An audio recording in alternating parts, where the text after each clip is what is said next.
Tapos isa pang problema mga kaidol, yung chain guide niya, yan o, nagkatama siya, yan o, kung makikita nyo, bumaon dito yung naputol na timing chain, yan o, hanggang dun, nagkatama yan. Sa mga magpapalit po ng timing chain, kailangan pag magpapalit kayo nito ay original para hindi po magka-problema, no?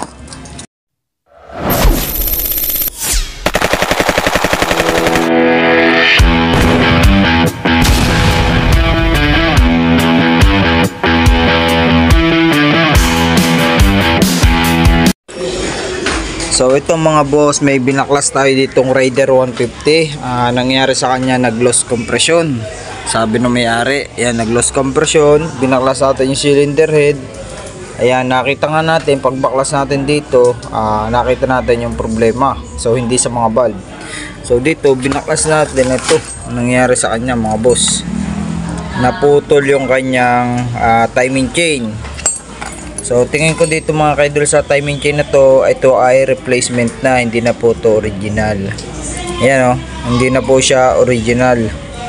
So naputol po siya. Ang dami niya may putol dito mga kaidol. Ito yung pinagputulan niya o.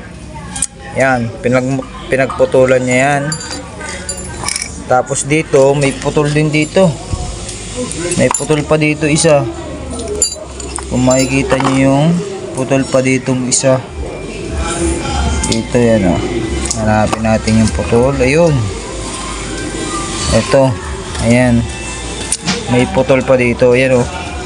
So ordinary lang po to, hindi na po to original. Pinalitan na rin po to ng timing chain. Yan, sa mga magpapalit po ng timing chain, kailangan pag magpapalit kayo nito ay original para hindi po magka-problema, no? Yan. Tapos dito, may nagka-problema pa dito mga kaidol. Ito oh, napingas. So ito po yung panahod ng timing chain. Pag po tayo nagbabaklas, ng cylinder head bago timing chain.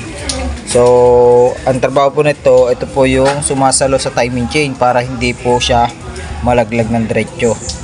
Yan. So ito, hindi na natin ito may babalik. Kaya kailangan pag magbabaklas na lang tayo nitong Raider na to, ay hawakan na natin yung timing chain. Huwag natin pababayaan malaglag para hindi tayo magbaklas nitong side na to. Yan.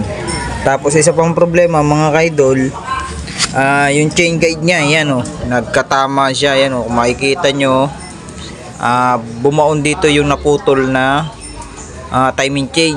Yan o, hanggang dun, nagkatama yan. Pati yung ano nito, yung kapartner na ito, ayan o, makikita nyo, nagkatama rin siya, malalim. So ito, papalitan na rin natin to, tsaka to.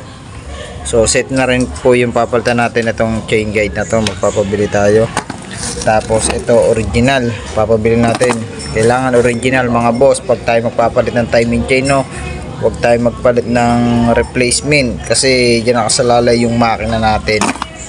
Yan. So swerte pa to mga kaidol kasi naputol to, hindi nagpanalubong yung piston at saka yung valve. So swerte pa yung may-ari nito, no? Idol, swerte ka pa. Kasi hindi nagkatama yung piston mo, hindi nagpanalubong yung piston at saka yung valve. Kaya yan, wala siyang tama. Kaya nagkatama lang ay itong timing chain at saka yung chain guide, papalitan mo yan. So yan lang yung nagka-problema sa kanya. Ayun lang yung nagka-problema, kaya nag-loss compression. Sabi mo, bigla na lang siya na namatay. Tapos bigla na lang siya nag-loss compression. Ayun ang naging problema, timing chain, putol. Yan, replacement lang to. So yun lang mga kaidol, no? Share ko lang yung video, no, para may idea kayo. So ito, lilinisin ko na to lahat. Bukas ko na to ikakabit, lilinisin ko na. At bibili pa daw yung may-ari nito bukas ng pyesa.